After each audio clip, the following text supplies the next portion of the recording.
안녕하십니까. TBS 코로나19 오늘도 현재까지 들어온 속보 중심으로 살펴보겠습니다. 시민의 방송 TBS는 월요일부터 토요일까지 TV와 유튜브를 통해 코로나19 특집 생방송 진행하고 있습니다. 자, 먼저 6일 0시 기준으로 발표된 코로나19 상황 자세하게 살펴봅니다. 정선미 보도본부 기자와 함께 얘기 나눠보죠. 안녕하세요. 네, 안녕하세요. 네, 반갑습니다. 자, 오늘 확진자가 좀 는 것 같습니다. 확진자 상황부터 한번 살펴볼까요? 네, 오늘 0시 기준으로 신규 확진자가 145명이 늘었습니다. 감염 경로를 보면 국내 발생이 117명이고요. 해외 유입이 28명입니다. 국내 발생 확진자를 지역별로 좀 분석을 해보면 서울이 가장 많이 나왔습니다. 38명이 나왔고 경기에서 34명, 그래서 수도권에서 72명이 발생을 했습니다. 비수도권에서는 천안, 아산 집단 감염이 계속해서 이어지고 있는데 이 충남에서 25명, 좀 많이 나왔죠. 그리고 경남에서 13명, 강원에서 7명의 지역 감염이 일어났습니다. 네. 나머지 12개 지역에서는 국내 발생 확진자가 나오진 않았습니다. 해외 유입은 검역에서 11명이 확인이 됐고요. 지역으로 돌아가 자가격리 중에 17명이 확진 판정을 받았습니다. 누적 확진자가 그래서 27,195명으로 늘었습니다. 위중 중증 환자가 10명으로 어제보단 1명이 줄었고 사망자는 1명이 늘어서 누적 사망자가 이제 476명이 됐습니다. 네, 사흘째 세 자릿수로 신규 확진자 수가 발생을 하고 있고 점점 늘고 있습니다. 네. 수도권에서도 많이 나오고 있고 눈에 띄는 것은 충남에서 25명이나 나왔어요. 네, 끊이지 않고 있는 집단 감염 때문입니다. 네. 서울에서는 이제 증권사나 헬스장 그리고 시장까지 번졌어요. 일산 곳곳에서 집단 감염이 예. 퍼지고 있고 경기도에서는 또 요양 관련 시설에서 계속해서 감염이 번지고 있습니다. 충남에서는 천안 콜센터 집단 감염이 문제인데 확진자가 연일 무더기로 쏟아지고 있습니다. 지금 경남 쪽에서는 창원 일가족과 네. 관련해서 추가 감염자가 나오고 있는데 질병관리청이 이제 지난 2주간, 최근 2주간을 분석을 했더니 집단 감염으로 분류된 확진자가 550명에 달했습니다. 그러니까 전체 확진자의 37%인데요. 병원이나 요양병원 이 집단 감염까지 합친다면은 이게 절반을 넘는 수치입니다. 네, 집단 감염이 문제다라고 얘기해 주셨잖아요. 날이 추워지면서 실내 활동 비중이 높아지는 데다가 창문도 아무래도 닫게 되니까 그런 밀폐된 환경에서 집단 감염이 이어지는 건 아닌가라는 생각이 들거든요. 맞습니다. 이게 집단 감염이 발생한 천안 콜센터도 밀폐된 환경이었습니다. 이 환기가 안 되는 사무실에서 70명에 가까운 콜센터 직원들이 마스크를 제대로 착용하지 않은 채 근무를 했던 것으로 이제 조사 결과 밝혀졌는데 방역 당국의 감염 경로 파악을 위해서 이 콜센터가 위치한 건물의 엘리베이터 그리고 휴게 시설 그리고 사무실의 환경 검사를 했더니 공용시설 두 곳에서 바이러스가 검출이 됐습니다. 이제 네. 그게 전자레인지 버튼하고 침대의 손잡이에서 나왔습니다. 예. 직원들이 전자레인지를 이용해서 음식을 먹거나 그리고 침대 등을 이용하면서 바이러스에 감염될 수 있다는 겁니다. 콜센터 직원이 75명이 건물 7층과 8층에 나눠서 근무를 하는데 네. 천안시는 이 건물에 입주한 다른 업체의 직원 120명 그리고 확진자 가족에 대한 검사를 진행하고 있고요. 예. 콜센터는 2주간 폐쇄했습니다. 예, 전자레인지 버튼과 침대 손잡이는 사실 일상생활에서도 우리가 흔하게 그냥 접촉할 수 있는 곳이잖아요. 맞습니다. 그러니까 더 걱정스럽네요. 항상 조심해야 할 것 같고. 최초 감염이 어디서 시작되는지 파악이 됐습니까? 아직 안 됐습니다. 예, 이게 최초 감염자가 지난 4일 콜센터 예. 40대 여성이었는데 아직까지 언제 어디서 감염됐는지 밝혀지진 않았습니다. 확진자가 나오면서 이제 콜센터 직원들을 대상으로 전수검사가 이뤄졌던 거고 연일 양성 판정이 무더기로 쏟아지고 있는 건데 어제 사실 오후 방역당국 발표 때까지만 해도 이제 콜센터 직원만 21명이었거든요. 그런데 이제 직원의 가족 5명이 더 추가 감염됐다는 소식이 네. 들어왔고요. 앞으로 확진자가 나올 가능성은 더 큰 상황입니다. 예, 코로나로 비대면이 늘면서 콜센터 업무가 증가를 했다고 들었습니다. 사실 마스크를 쓰고 하루 종일 말을 하는 게 쉬운 일은 아니잖아요. 네. 하지만 비말로 전파되는 이 바이러스이기 때문에 마스크를 쓰지 않고서는 방역이 될 수 없는 상황을 우리가 감안해야겠습니다. 맞습니다. 그래서 이 천안시 같은 경우는 콜센터 이 방역 수칙을 지키지 않았다 해서 콜센터 업체 대표에 대해서 고발을 할지 조치를 할지에 대해서 고민을 네. 하고 있고요. 천안시 내 다른 콜센터가 8곳이 있는데 8군데 직원이 450명 정도 달하거든요. 네. 진단검사 받아달라고 당부했습니다. 그리고 확진자 자녀들이 다니는 학교 10여 곳이 휴교를 결정했고 시가 지금 확진자 대부분이 젊은 여성이라서 아무래도 자녀들이 영유아일 것이다 이렇게 네. 추측을 하고 있거든요. 그래서 시내 전체에 어린이집이 600여 곳이 있는데 모두 다 무기한 휴원 명령을 내린 상태입니다. 학교가 쉬고 어린이집이 문을 닫고 아무래도 맞벌이하는 부모들의 고민이 커질 수밖에 없는 상황입니다. 네. 이렇게 집단 감염의 여파가 큽니다. 맞습니다. 천안 옆에 아산에서도 집단 감염이 계속되면서 충청남도에서 천안과 아산 지역의 사회적 거리두기를 1.5단계로 격상을 했다고 하는데 이 부분은 잠시 후에 저희가 자세하게 또 전문가들 두 분과 함께 얘기 나눠보도록 하고요. 어제 전해주신 소식 중에 경남 창원에서 일가족이 감염된 소식이 있었잖아요. 네, 추가 소식이 어제 있습니까? 고등학생을 예. 포함한 일가족 5명이 경남 창원에서 이제 감염이 됐다라고 전해드렸는데 어제 저녁까지만 해도 12명 그리고 오전까지 해서 4명이 더 추가로 돼서 네. 최소 21명이 감염이 됐습니다. 이 가족의 50대 아버지가 지난 25일에 본가의 제사 모임에 참석을 해서 확진된 것으로 지금 추정이 되고 있거든요. 당일 제사에 가족이 16명 참석을 했습니다. 제사에서 만난 친인척 그리고 지인 그리고 지인의 가족까지 감염이 퍼졌습니다. 다행히 고등학생 아들이 나온 지금 재학 중인 학교에서는 추가 감염자가 나오진 않았고요. 네. 이 일가족과 관련해서 검사를 받는 사람이 1,300명이 넘어요. 그러니까 확진자가 더 나올 가능성은 있는 상태입니다. 창원시는 확진자가 쏟아지자 이제 대면으로 준비했던 행사가 있거든요. 마산 국화 전시회 이거 계획을 이제 대면으로 하는 거를 계획을 전면 보류했습니다. 아, 그래요. 네.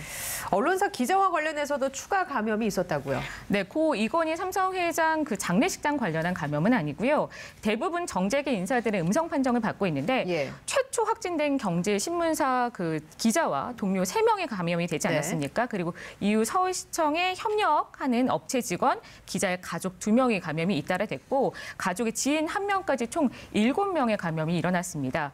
서울시가 역학조사를 진행하고 있긴 한데 네. 시청 기자실 복도 CCTV를 이제 살펴봤더니 마스크 착용 준수가 좀 미흡한 부분이 있었다 이렇게 예. 파악이 돼서요. 기자실과 브리핑룸 출입했던 이 150여 명에 대해서 네. 2주간의 자가격리 통보를 했습니다.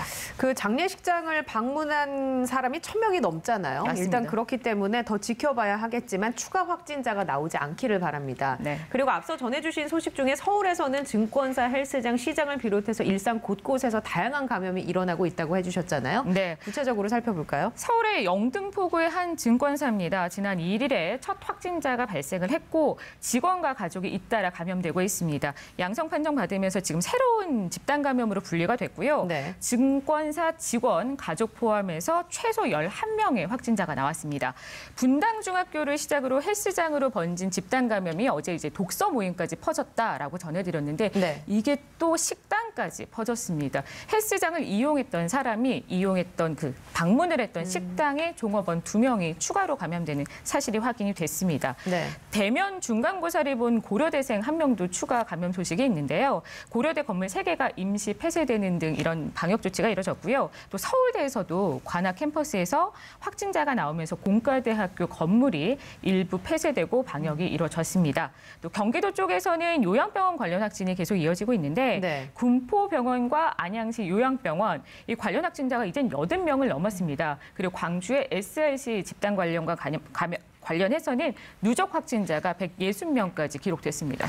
연쇄 감염을 막아야 이게 집단 감염으로 번지지 않을 텐데 우려스럽습니다. 마스크를 꼭 착용하시기를 다시 한번 말씀을 드리겠고 네. 내일이 주말이잖아요. 이제 새로운 사회적 거리두기가 적용이 됩니다.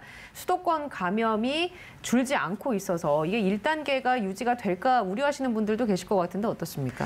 아직은 1단계 생활 방역 단계로 조처가 내려질 것 같긴 합니다. 네. 결혼식장과 영화관, PC방 이 1단계에서도 다중 이용 시설을 이용하실 때는 마스크를 꼭 착용하셔야 됩니다. 의무하고요. 방역 수칙을 위반하시면 10만 원 이하의 벌금을 물게 됩니다. 그리고 마스크 미착용에 대한 과태료는 13일부터 적용됩니다. 과태료가 무서워서 마스크를 쓰는 게 아니라 나와 내 가족, 친구, 이웃을 생각해서 꼭 쓰셔야겠습니다. 자, 오늘 이야기 여기까지 듣겠습니다. 정선미 기자와 함께 얘기 나눴습니다. 고맙습니다.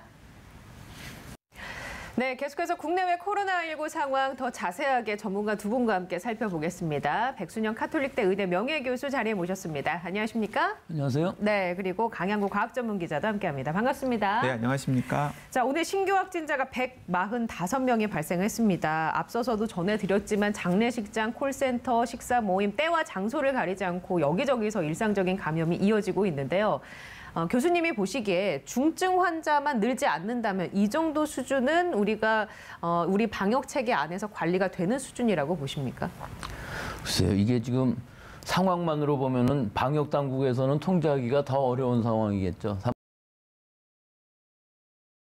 우리가 알 수 없는 엉뚱한 곳에서 계속 나오다 보면은 통제는 어렵겠지만 실제 중증 환자가 발생하는 것을 보면은 요양병원이라든지 요양원 고령자층이 감염이 됐을 때 더 많은 환자가 나오니까 사실은 의료 체제에도 부담이 가고 상당히 어려운 부분이 네. 있긴 하겠지만 지금 여러 가지 상황을 다 보면 계속 왔다 갔다 하고 있어요. 요양시설에 나오다가 또 일반 여러 가지 직장들이라든지 일반 시설들에서 많이 나오고 있어갖고 항상 안심할 수 있는 수준은 아니지만 지금 이 상황만 본다면은 이 100명의 전으로 왔다 갔다 하는 것은 아마 막을 수는 없는 상황일 것 같아요. 우리가 이 환자 수라는 것은 항상 일정하게 유지하면서 가능한 한 최대한 방역을 하는 것인데 이렇게 많이 나오다 보면 항상 지역사회에서의 무증상 감염을 쫓아가는 상황이 될 수밖에 없기 때문에 일단 우리가 인정을 해야 되겠죠. 우리 주변에 있는 것은 맞기 때문에 그것을 가능한 한 빨리 찾아가고 우리 시민들도 가능한 한 방역을 최대한 할 수 있는 그런 것이 잘 돼야만 지금 1단계를 유지할 수 있는 것이지 지금 계속 나오는 것을 보면 수도권에서 70명, 80명씩 나오고 있고 우리 지금 내일부터 하는 이 기준으로 보더라도 서울 수도권에서 100명 이상이 넘어가게 되면 1.5단계로 가고 있는 것인데 이게 뭐 70명, 80명에서 100명이라는 게 큰 차이냐 하면 그렇지 않거든요. 하지만 일주일 동안 이 정도 수준이 일어나야 되는 것이기 때문에 지금 상황으로 보면 통제는 되고 있다고 볼 수 있지만 이 1.5단계로 가는 것은 상당히 불편할 수 있기 때문에 안심할 지금 수는 없다. 이 1단계 수준에서 굉장히 열심히 방역들을 다 잘해야만 즉 장기간으로 가더라도 피로감, 회의감 없이 충분히 방역 수칙을 지켜야만 이것이 유지될 수 있다 이렇게 말씀드리고 싶습니다. 알겠습니다. 좋은 말씀 해주셨는데 잠시 후에 더 얘기 나눠보도록 하겠습니다. 지금 중앙재난안전대책본부에서 브리핑이 시작됐다고 하니까 함께 그곳으로 가보시겠습니다. 아산에 대하여 어제 18시부터 1.5단계로 격상하였습니다. 거리두기 개편안에 따라 해당 지역에서는 중점관리시설에 대한 음식 섭취 금지나 일반관리시설에 대한 인원 제한 등 추가적인 방역수칙이 강화됩니다. 해당 지역 주민들께서도 적극적으로 협조해 주실 것을 요청드립니다. 거리두기 단계는 1단계로 유지하지만 국내 발생 환자가 조금씩 계속 증가하는 상황이 이어지고 있습니다. 이러한 추세가 유지된다면 국내 환자 발생을 두 자릿수로 억제하고자 하는 관리 목표를 초과할 가능성이 커지고 있습니다. 특히 수도권에서의 점진적인 증가세가 계속된다면 거리두기 1.5단계로의 격상을 검토해야 하는 상황도 가능하며 국민 여러분들의 주의와 협조가 절실히 필요한 상황입니다. 최근의 집단 감염 사례는 특정한 고위험 시설, 감염 취약 시설에 국한하지 않고 생활공간 전반에서 발생하는 양상을 보이고 있습니다. 유형도 다양해서 식당, 주점 등의 친목 모임뿐만 아니라 콜센터 등의 직장, 실내 체육시설, 사우나 등에서 소규모로 발생하고 있습니다. 이러한 장소는 방역당국의 관리가 용이하지 않으며 국민 여러분께서 마스크 착용 등 생활방역 수칙을 잘 지켜주시고 방역적으로 위험한 장소를 회피하는 노력을 함께 기울여 주실 때 확산세를 진정시킬 수 있을 것으로 판단합니다. 특히 집단 감염의 대다수는 마스크를 착용하기 어렵거나 착용하지 않은 상태에서 밀폐된 곳에서 다수가 모이는 경우에 발생하고 있습니다. 식사나 운동, 사우나 등과 같이 마스크를 착용하기 어려운 활동을 할 때에는 각별히 주의하여 주시고 많은 사람들이 모이는 밀폐된 장소나 침방울을 많이 배출하는 활동을 하는 장소의 이용을 조심해 주시기 바랍니다. 현재 의료체계의 여력은 아직 안정적인 상황을 유지하고 있습니다. 위중증 환자 수는 50명대이며 즉시 입원이 가능한 중환자 병상도 140여 개를 확보하고 있습니다. 중환자 치료 역량도 계속 확대하는 중입니다. 현재 중수본에서 지정하는 중환자 전담 치료 병상은 145개까지 확대된 상황입니다. 이에 더해 음압, 감염관리시설이 이미 구축된 국가 지정 입원 치료 병상 198개 가운데에서도 중환자 치료가 가능한 병상에 대해 보상 방안을 강화하여 중환자 전담 치료 병상으로 전환하고 확충하는 방안을 추진하고 있습니다. 확충이 원활하게 진행된다면 중환자 전담 치료 병상을 200여 개 이상으로 확대할 수 있을 것이라고 기대하고 있습니다. 전자출입명부와 관련해서 말씀드리겠습니다. 사회적 거리두기 개편에 따라 내일부터는 클럽 등 유흥주점, 일정 규모 이상의 식당과 카페 등 중점관리시설 9종에 대해서 전자출입명부 사용이 의무화됩니다. 새롭게 의무화되는 대상으로 포함된 식당과 카페에 대해서는 1개월 정도의 계도기간이 부여될 예정입니다. 전자출입명부 사용 확대에 따라 개인정보 유출이나 오염용에 대한 우려가 있으실 것이라고 생각됩니다. 하지만 전자출입명부 정보는 암호화하는 한편 개인정보와 시설 이용정보를 각각 분리하여 별도의 장소에서 보관하며 4주가 지나면 자동 폐기됩니다.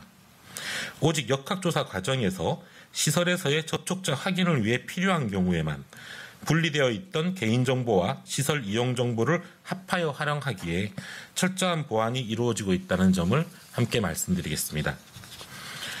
한편 스마트폰을 소지하지 않는 분들을 대상으로는 수기명부를 비치하여 기재하도록 하고 있습니다. 이 경우에도 이름 대신 시군구와 연락처를 기재하도록 개선하였으며 사업주는 개인정보가 노출되지 않도록 수기명부를 별도 보관하고 4주가 경과하면 파기하도록 하여 개인정보가 안전히 관리할 수 있도록 하였습니다. 전자출입명부는 그간 32만여 시설에서 약 2억 6천여 막간이 이용되고 있으며 특히 노래방, 실내체육관, 술집 등의 접촉자 확인을 위해 그동안 300여 개소 6만여 건의 이용 건수가 역학조사에 활용되었습니다. 전자출입명부를 통해 접촉자를 조사하는 경우 신속하고 정확하게 확인할 수 있어 방역만의 추적 속도를 높이기 위해서는 꼭 필요한 만큼 국민 여러분의 참여와 협조를 당부드립니다. 다음으로 골프장 방역관리 강화 계획에 대해 말씀드리겠습니다. 최근 이용객이 증가하고 골프모임과 관련된 집단 감염 발생으로 전국 골프장에 대한 방역 점검을 실시하였고 업계와의 간담회를 통해 방역 강화를 당부하고 있습니다. 이와 함께 골프장에서의 생활 속 거리두기 지침을 새롭게 만들어서 배포하였습니다. 야외에서 소모임으로 장시간 밀접하게 활동하며 운동 후 모임이 자주 이루어지는 등의 골프 종목의 특성을 반영하여 골프 업계와 협의를 거쳐 마련하였습니다. 전동 카트 탑승 시 마스크 착용, 경기 후 회식 등 모임의 자제, 클럽하우스 등 실내시설 이용 시간의 최소화와 마스크 착용, 경기 시 동행인 또는 경기 보조원과의 거리두기 등이 지침의 주요 내용입니다. 골프장을 이용하시는 국민 여러분뿐만 아니라 골프장의 방역 책임자와 종사자분들 모두 방역수칙 준수에 협조해 주실 것을 당부드립니다.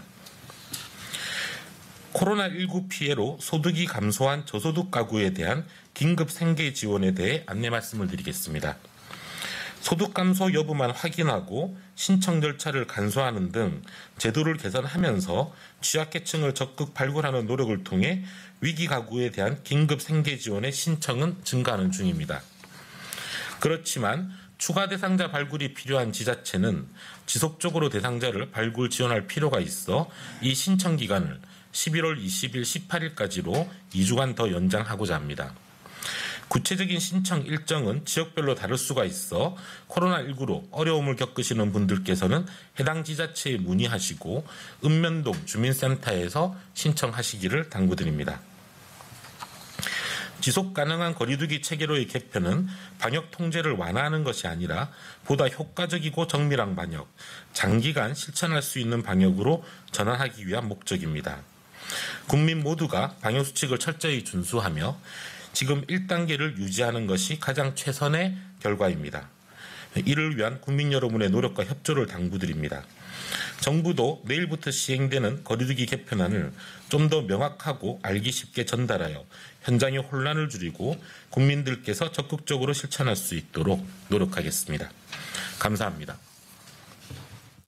네, 지금까지 브리핑 함께 보셨습니다. 몇 가지 쭉 얘기를 나눠보겠습니다. 일단 지금 중앙재난안전대책본부에서 밝힌 내용은 현재 의료 체계는 굉장히 안정적으로 운영이 되고 있다. 그리고 골프장과 관련해서 방역을 더 당부를 하겠다라고 얘기를 하면서 생활 속 거리 두기 지침을 새롭게 골프장에 맞게 마련했다고 했습니다. 실내 이용 시설을 최소화하는 쪽으로 이 부분에 있어서는 강양구 기자가 지속적으로 주장을 해오셨잖아요.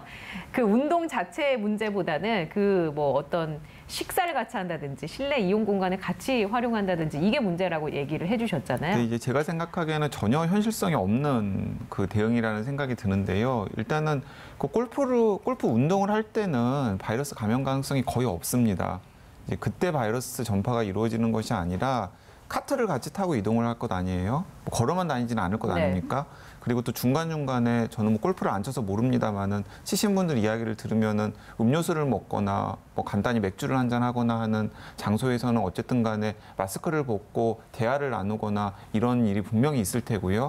그리고 최소한으로 하더라도 운동을 했으니까 샤워 시설은 같이 이용할 것 아니에요. 그러니까 샤워 시설을 같이 이용하실 테고 그리고 나서 거기서 헤어지면 되는데 꼭 골프 모임이 끝나고 나서는 어쨌든 간단한 식사 모임이라도 또 친목 모임이 이어질 가능성이 굉장히 높기 때문에 그런 상황들이 전부 다 배제가 되어야만 골프 모임을 통한 바이러스 전파 가능성이 없지 지금 정부가 내놓은 안대로 가더라도 만약에 그 모임 구성원 중에서 한 분이라도 바이러스 감염자가 있다면 바이러스가 전파될 가능성은 충분히 있는 거죠.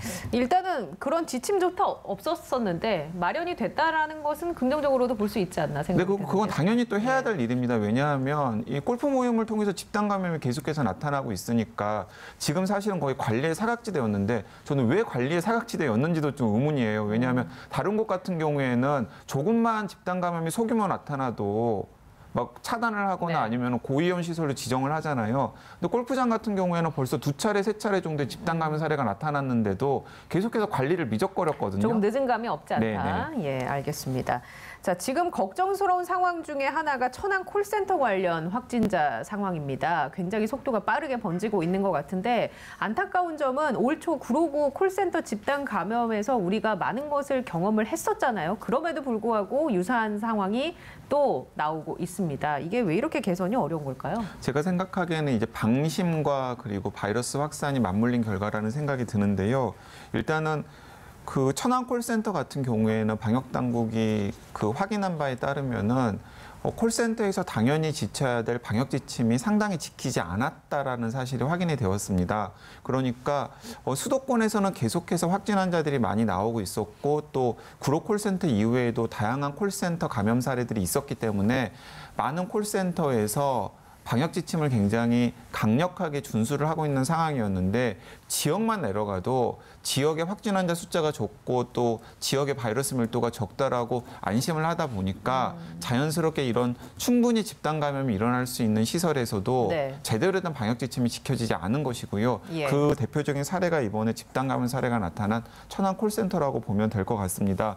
거기에다가 사실 콜센터에서 방역 지침을 지키는 것이 또 쉽지도 않습니다. 왜냐하면 여러 가지 이유가 있는데요. 하나는 하루 종일 마스크를 착용을 하는데 계속해서 상담을 하셔야 되잖아요. 근데 마스크를 하루 종일 착용하고 계속해서 말을 하고 상담을 하는 일이 사실은 말처럼 쉬운 일이 아니거든요. 일단은 그런 것도 문제고 그리고 콜센터를 운영하는 입장에서는 굉장히 협소한 공간에 많은 사람들을 집어넣어서 시설을 만들어야 비용을 절감할 수 있지 않습니까? 근데 만약에요, 마스크를 하루 종일 쓰고 상담을 하시는 게 힘들다고 하면 좀 거리를 뚝뚝 떨어놔서 이렇게 떨어뜨려서 좀 이렇게 여유롭게 운영을 하면 좀 얘기가 달라질 수도 있을까요? 네, 당연히 맞습니다. 콜센터 같은 경우에 한정된 공간에 들어갈 수 있는 사람들의 밀도를 확 낮추면 설사 그 안에 바이러스 감염자가 한 명 있었다고 하더라도 최소한의 방역 조치로도 바이러스 전파를 차단할 수 있는 가능성이 더 높아지는 건 사실인데 문제는 업장 주인들이 그렇게 할 리가 없잖아요. 비용 문제 때문에. 비용 문제 때문에. 왜냐하면 한정된 공간에 많은 사람들을 집어넣어서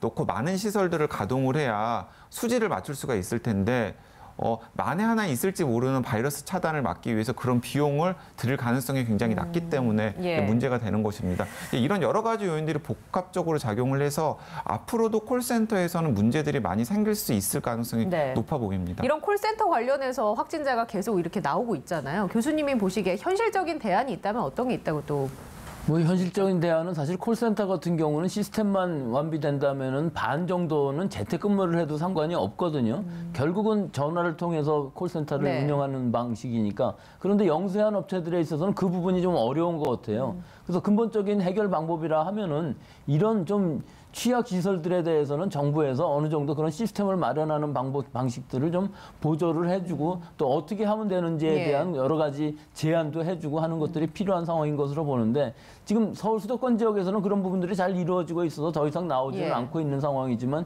일단 지방으로만 가면은 좀 더 많은 시설들이 더 영세할 수가 있어요. 네. 오히려 지방으로 시설을 옮기면은 여러 가지 관리비라든지 임대료라든지 이것들이 싼 부분들이 있기 때문에 일부러라도 지방으로 옮기면서 그렇게 하는 업주들이 있거든요. 그래서 이런 부분들은 근본적으로 정부 방역 당국에서 도와주면서 철저하게 감독을 하는 방법 외에는 없을 것으로 보입니다. 그 마스크 대신에 페이스 쉴드라고 하나요? 투명으로 된 거를 쓰면 어떻게 될까요? 근데 그거는 한계가 있습니다. 페이스 쉴드 같은 거는 오픈되어 있기 때문에 실제로 나오는 비말을 완전히 막을 수가 없고 또 주변 환경에도 오염시킬 수 있는 가능성이 있기 때문에 쓰기에는 좀 더 편할지 모르지만 완벽한 방어책은 아니기 때문에 좀 더 개선된 페이스 쉴드가 있다면 모르겠습니다만 지금 있는 페이스 쉴드만 갖고서는 좀 부족한 점이 있어 보입니다. 콜센터 같은 경우에는 지금 이런 상황을 걱정을 해야 되는 것 같습니다. 지금 4일 날 처음 확진이 생겼는데요. 지금 확진 환자들이 나오는 추세를 보면은 4일 이전에 최초 확진된 분이 아니라 어떤 분이 바이러스 감염이 된 상태에서 그 안에서 지속적으로 바이러스 전파가 이루어졌었던 것 같아요.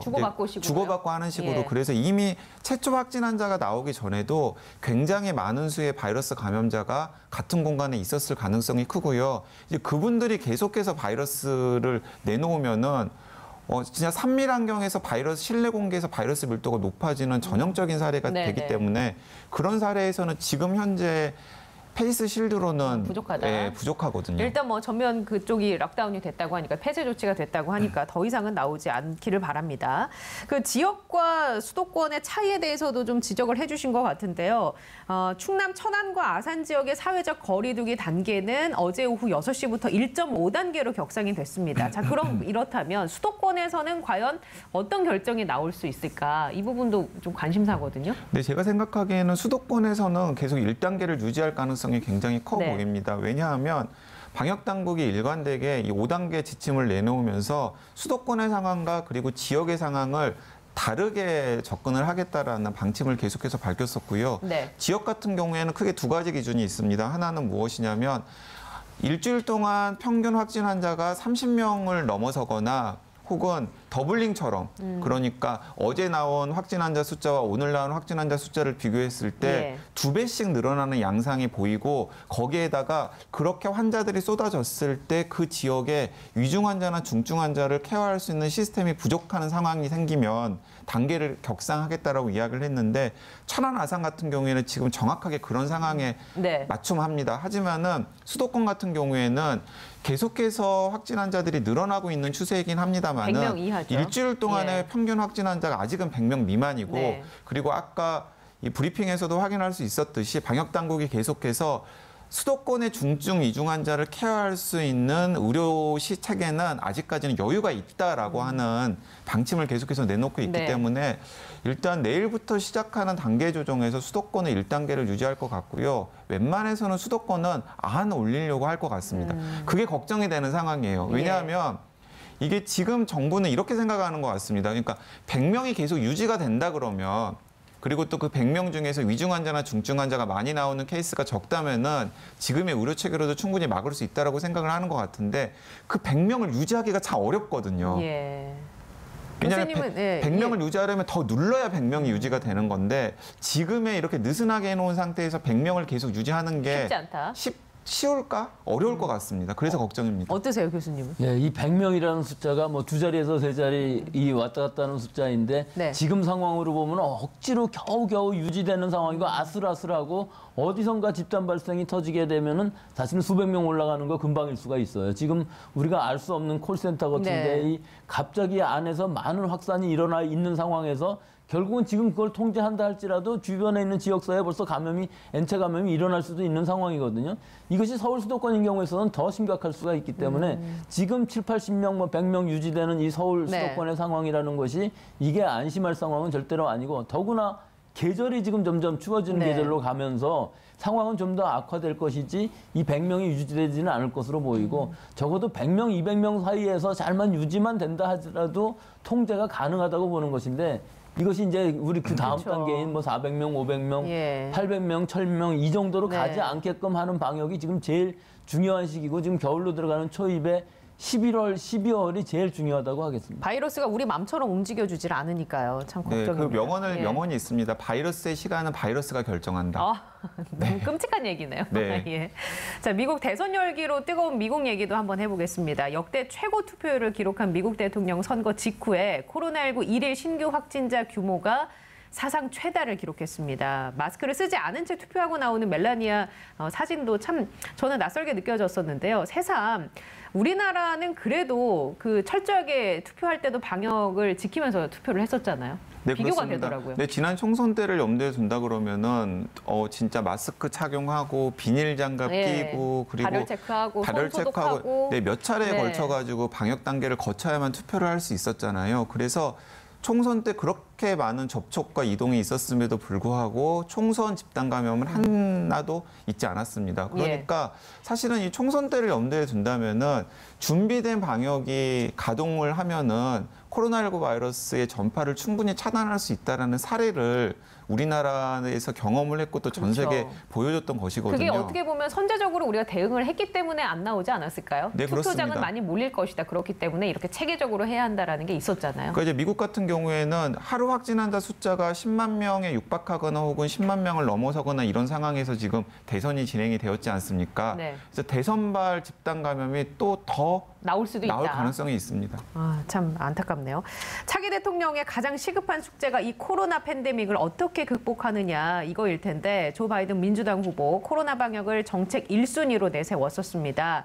아무래도 이번 선거는 코로나 방역의 의지가 통한 건 아닌가라는 생각도 들거든요. 교수님은 어떻게 보셨어요? 미국 대선. 미국의 이 대선의 제일 큰 문제는 저 사람들 중에서 진단을 받고 확진이 된 사람들도 다 투표를 할 수 있다는 겁니다. 거리 두기라는 의미에 있어서도 결국은 거리 두기가 되든 안 되든 감염이 되어 있는 사람들이 자유롭게 움직일 수 있는 사회가 지금 미국인 것이고 이것이 어떤 문제냐면 근본적으로는 진단에서 환자 숫자가 많이 나오느냐 안 나오느냐의 문제가 아니라 우리처럼 확진되고 증상이 없어도 격리를 하는 시스템이 있어야 되는데 이것이 불가능한 이유가 내가 진단을 봐서 확진이 됐다 할지라도 병원을 마음대로 갈 수 없는 즉 보험이 없는 계층들이 많다는 것이죠. 이것이 정권의 문제입니다. 사실은.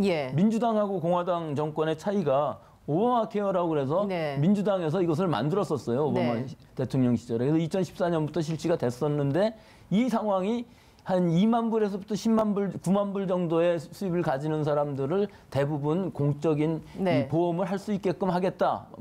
안 시키면은 처벌하겠다, 업주를 처벌하겠다 하는 시스템이었는데 트럼프 대통령이 되면서 이것들이 다 흐지부지 됐거든요. 그러니까 일반적으로 보험이 없어서 병원을 못 가는 사람들이 너무나 많다는 것은 진단을 받아도 결국은 방역에는 도움이 안 된다는 얘기가 되기 때문에 아마 지금 민주당 정권이 들어서게 되면은 이 오바마 케어가 아마 바이든 케어로 바뀌면서 새로운 이 케어를 만들 것으로 보이는 보험 시스템을 만들 것으로 보이는데 미국의 병원 시스템 자체가 영리병원이기 때문에 내가 병원비를 얼마나 낼지를 아무도 예상을 할 수가 없는 그런 상황이라 내 모든 전 재산을 걸고 병원을 갈 수는 없지 않겠습니까? 내가 얼마나 아프게 될지도 알 수가 없는 것이거든요. 그래서 모든 사람들이 병원을 갈 수 있는 마음대로 갈 수 있는 시스템을 만드는 것이 미국의 방역의 제일 처음 시작일 것이고 아마 지금 새 정권들도 그 부분을 최초로 할 것으로 봅니다. 그 논의가 순조롭게 시작이 돼서 좀 속도가 붙어서 빨리 이게 따라잡아야 할 텐데 그렇지 않으면 또 코로나 상황은 또 코로나 상황대로 안 좋아지고. 근데 이게 지금 우리 코로나 상황을 보면 전 세계적으로 의료 시스템이라든지 방역 시스템들을 비교를 하게 되는데요. 우리가 처음 시작할 때는 우리나라 방역 시스템, 의료 시스템들이 그렇게 우수하다고 생각하지는 않았었어요. 우린 물론 공적 시스템 많이 부족하지만 다른 어느 나라에 비해서도 우리나라는 굉장히 좋은 시스템을 갖고 있었구나 하는 걸 알 수가 있었는데 유럽 시스템 같은 경우 전부 무료인데도 불구하고 잘 작동을 안 하거든요.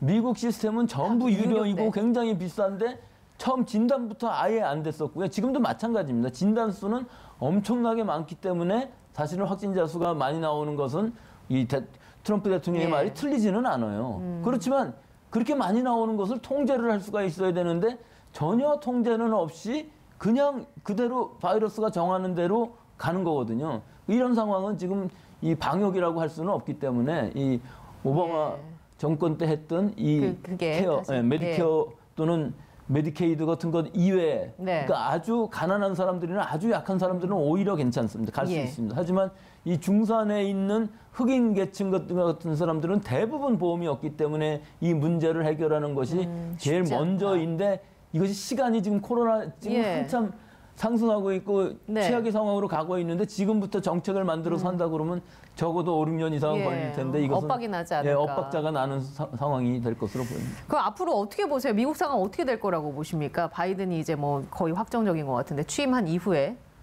코로나 결국은 상황. 방역이라는 부분에 있어서는 큰 차이는 없겠죠. 지금처럼 확진자 수가 계속 나올 수 있다. 이 정도 악화된 상황에서 어떤 방역이 가능하다고는 볼 수가 없고요.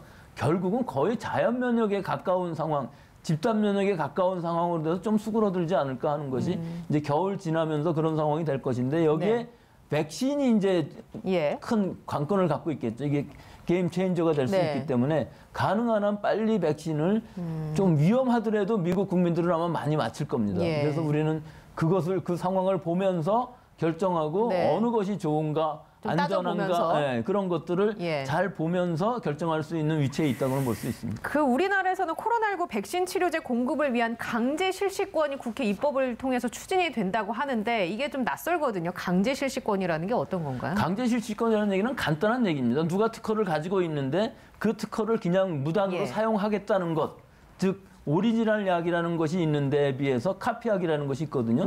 카피라는 건 복제약인데 일단 특허 기간이 지나면은 복제약은 얼마든지 만들 수 있습니다.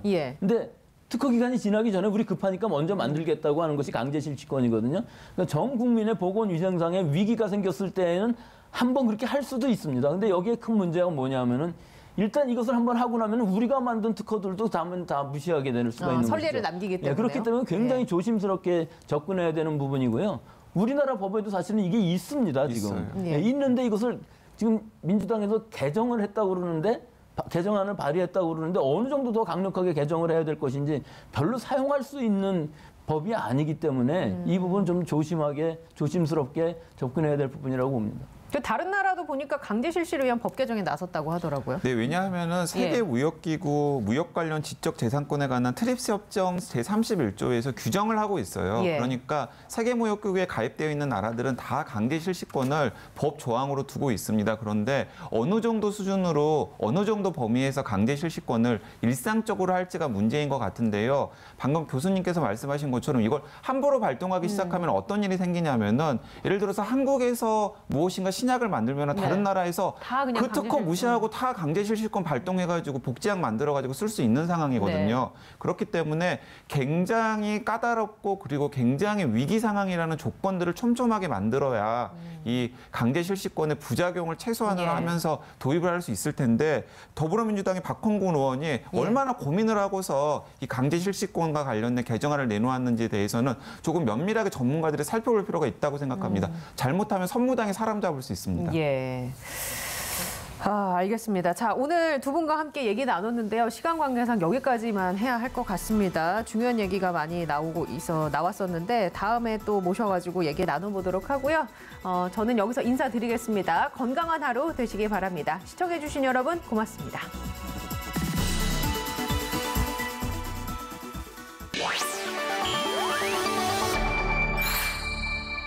TBS